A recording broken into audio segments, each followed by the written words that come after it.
Nobel বিজয়ী তাহলে এরকম সাজানো নির্বাচনের অনুমতি দিয়েছেন, আর তারই ইলেকশন কমিশন যোগ্যতার বদলে দলীয় আনুগত্যকেই পর্যবেক্ষক হওয়ার মাপকাঠি বানিয়েছে। বাকি পর্যবেক্ষকেরাও যে বিশেষ প্ল্যানের অংশ হিসেবে নিবন্ধিত হয়েছে তা এখন বলাই যায়। নয়তো পর্যবেক্ষণের নামে ভোট কেন্দ্র দখলের লাইসেন্স বিলি করা হচ্ছে কার ইশারায়? আসসালামু আলাইকুম, স্বাগত লিডস নিউজে। সম্মানিত দর্শক, একটা চমৎকার খবর দিয়ে শুরু করি। আসন্ন নির্বাচনে, যেটা 12 ফেব্রুয়ারি হতে যাচ্ছে, সেই নির্বাচনে ভোট কেন্দ্রে ঢুকতে এবার লাইসেন্স লাগবে না কতিপয় নাম সর্বস্ব এনজিওর। ব্যাপারটা দারুণ না? কেন এই কথাটা বললাম? যাদের কোনো অফিস নেই, কর্মী নেই, যথাযথ প্রশিক্ষণ নেই, তাদের হাতেই এবার তুলে দেওয়া হয়েছে আগামী 12 ফেব্রুয়ারি নির্বাচনের ভোট কেন্দ্রের দরজা খোলার চাবি। নামটা মনে রাখুন, people's association for social advancement, সংক্ষেপে পাশা। এই সংস্থার সব খবর পড়ে জেনে নিশ্চিত হওয়া যাচ্ছে আসন্ন নির্বাচনে পর্যবেক্ষণের নামে চলছে ভোট কেন্দ্র দখলের বৈধ আয়োজন। আর এই বৈধতার সিলমোহর দিচ্ছে নোবেল জয়ীর তুরুপের তাস প্রতিষ্ঠান, যারা ইউনিক নির্বাচন আয়োজনের দায়িত্ব নিয়েছে, জাতিকে সকাল বিকাল আশ্বস্ত করছে ঐতিহাসিক নির্বাচন করবে, অর্থাৎ নির্বাচন কমিশন। কিন্তু অনুসন্ধানী সাংবাদিক ভেতরের বেড়াল বের করে আনলে, বেশ কিছু দুর্নীতি ও নিয়মের প্রশ্ন তুললে, দায়িত্বপ্রাপ্ত ইসির সচিব কোনো দায় স্বীকার না করে, কোনো প্রতিকারের ব্যবস্থা না করে, প্রতিশ্রুতি না দিয়ে অবলীলায় বললেন, আপনি তথ্য দেন, আমরা ব্যবস্থা নেব। প্রশ্ন কি করা যায়? আপনার কাজটা তাহলে কি? দর্শক, এই ভিডিওতে বলবো কিভাবে ইউনিক নির্বাচন আসলে হয়ে উঠছে ইলেকশন ইঞ্জিনিয়ারিং এর ওপেন লাইসেন্স। আগেই বলেছি, পাশা একটি অখ্যাত এনজিও, কাগজে কলমে নিবন্ধিত, তবে বাস্তবে প্রায় অস্তিত্বহীন। এর কোনো অফিস নেই। হবিগঞ্জের চুনারুঘাট উপজেলার বরমপুর গ্রামে সংস্থার নির্বাহী পরিচালক সৈয়দ হুমায়ুন কবিরের নিজের বাসার একটি কক্ষই নাকি এই সংস্থার অফিস। বাসার বাইরে সাইনবোর্ড আছে, কিন্তু মূল ফটকে সবসময় তালা ঝোলে। অনুসন্ধানকালে বাসার ভেতরে বাইরে জনমানুষের উপস্থিতি টের পাওয়া যায়নি। নাম সর্বস্ব বললেও এই সংস্থাকে কম বলা হয়, কিন্তু তারাই এবার, অর্থাৎ আসন্ন সংসদ নির্বাচন এবং গণভোটে 10,559 জন পর্যবেক্ষক দিচ্ছে। যেখানে এবার মোট দেশি পর্যবেক্ষকের সংখ্যা 55,454 জন। এটা ইসির সূত্র। এর মধ্যে শুধু পাশারই রয়েছে প্রায় 19% সদস্য বা তাদের পর্যবেক্ষক। ভাবুন একবার, যদি সবচেয়ে বড় সংস্থার অবস্থাটা এই হয়, তাহলে বাকিদের অবস্থা কি? এটি নিয়ে খুব গবেষণার প্রয়োজন নেই।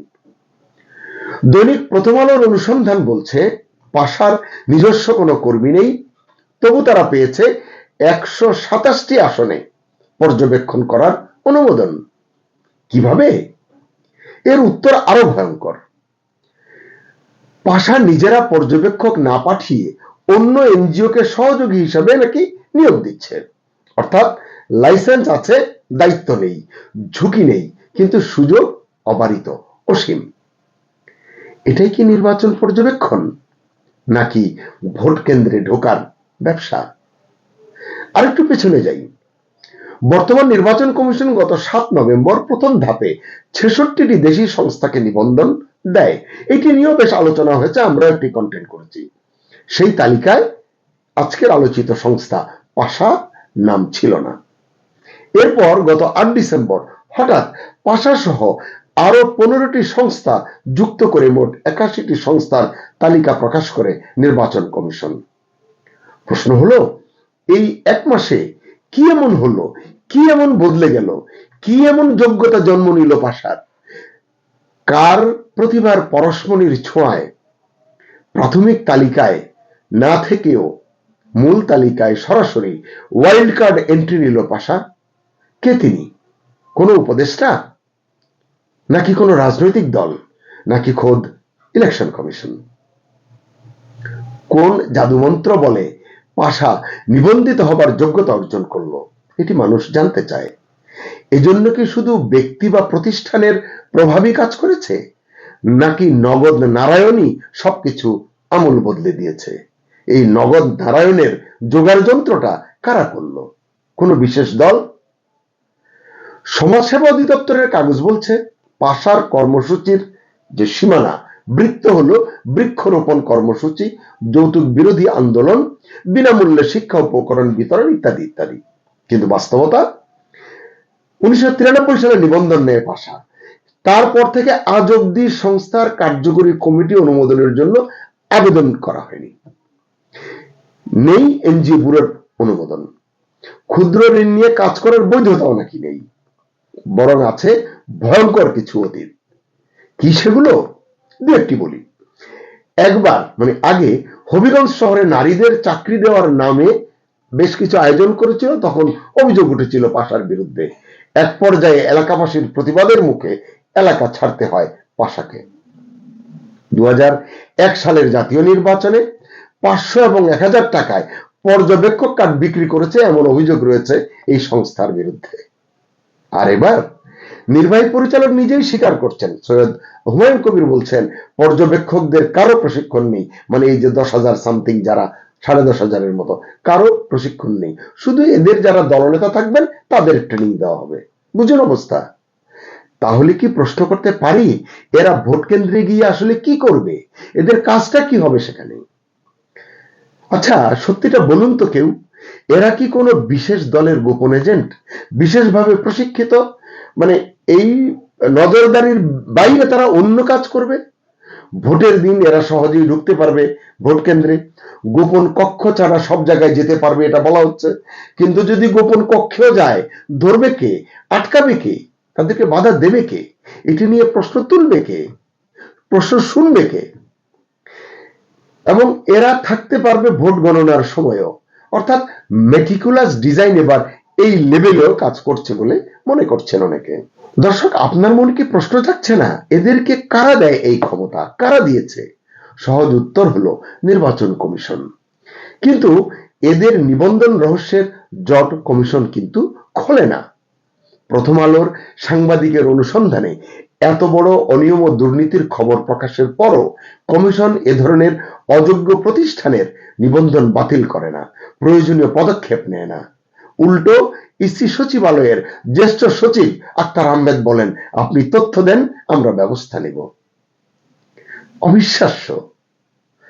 তাহলে এই বিশাল কমিশন, বিশাল বাজেট, এত এত ক্ষমতা সব কিসের জন্য? সাংবাদিক অনুসন্ধান করবে আর কমিশন বসে থাকবে? পাবলিকের ট্যাক্সের টাকায় বেতন এবং সুযোগ সুবিধা নেবে? সুশাসনের জন্য নাগরিক সুজনের বদিউল আলম মজুমদার বলেছেন, ইসি যথাযথ যাচাই করেনি, পক্ষপাত দুষ্ট সংস্থাকেও তারা অনুমতি দিয়েছে নিবন্ধনের যে পর্যবেক্ষণের জন্য। এটা ইসির সক্ষমতার ইতিবাচক প্রতিফলন নয় বলেছেন বটে, কিন্তু কণ্ঠ যেন ম্রিয়মান। আগে যেমন এই ধরনের ত্রুটি দেখলে টেলিভিশনে জ্বলে উঠতেন, অনেকটা যুদ্ধের মতো ডাক দিতেন, আর এবার বা এখন ভাবখানা অনেকটা এরকম, আমি আপত্তি জানিয়ে রাখলাম, তোমরা নির্বাচনটা সেরে ফেলো, পরে আবার কথা হবে। এই নীরবতাই সবচেয়ে বিপজ্জনক। তাই দেশের মানুষ জানতে চায় এর পেছনের রাজনীতিটি কি, সমীকরণটি কি? কোন বিশেষ দলের প্রতি কি দায়বদ্ধ গোটা ব্যবস্থা? এর নামই কি ইউনিক নির্বাচন, ঐতিহাসিক নির্বাচন? এজন্যই নির্বাচনের অনেক আগে প্রধান উপদেষ্টা বলে দিতে পারেন নির্বাচনে কয়েকজন তরুণ নেতা বিজয়ী হবেন। কারা কারা হবেন সেটি হয়তো তিনি জানেন, কেউ কেউ মন্ত্রী হবেন এমনটাও তিনি আজ করতে পারেন বা বলতে পারেন। প্রশ্ন হচ্ছে, ষড়যন্ত্রের অংশ না হলে কিভাবে এসব বলা সম্ভব? অতীতে এমন ইতিহাস আছে, কিন্তু পর্যবেক্ষণের নামে কারা যেন ঢুকেছে ভোট কেন্দ্রে। শেষ পর্যন্ত তারাই ঠিক করেছে নির্বাচনের ফলাফল। এবারও কি তাই হতে যাচ্ছে? এই পরিবর্তিত অবস্থায় সেটা কেন হবে? নাকি আগের চেয়েও আরো দ্বিগুণ তিনগুণ বা অনেক গুণ বেশি কৌশল প্রয়োগ করা হচ্ছে কারচুপির জন্য, ইলেকশন ইঞ্জিনিয়ারিং এর জন্য? নোবেল বিজয়ী তাহলে এরকম সাজানো নির্বাচনের অনুমতি দিয়েছেন, আর তারই ইলেকশন কমিশন যোগ্যতার বদলে দলীয় আনুগত্যকেই পর্যবেক্ষক হওয়ার মাপকাঠি বানিয়েছে। পাশার গল্পেই সব ঘটনা শেষ এমনটা মনে করছেন? এমন ভাববার কোনো কারণ নেই। বাকি পর্যবেক্ষকেরাও যে বিশেষ প্ল্যানের অংশ হিসেবে নিবন্ধিত হয়েছে তা এখন বলাই যায়। আমার ভাবতে অবাক লাগে, বীর মুক্তিযোদ্ধা সাবেক প্রধান নির্বাচন কমিশনার নুরুল হুদার দুর্গতি এবং জিল্লতি চোখে দেখার পরও কেউ শিক্ষা নিল না। আফসোস। এরকম একটি বা দুটি বা অসংখ্য ঘটনা যে নির্বাচনের বিশ্বাসযোগ্যতার গল্পকে ম্লান করে দিচ্ছে তা কি কেউ বিবেচনায় নিচ্ছে? নয়তো পর্যবেক্ষণের নামে ভোট কেন্দ্র দখলের লাইসেন্স বিলি করা হচ্ছে কার ইশারায়?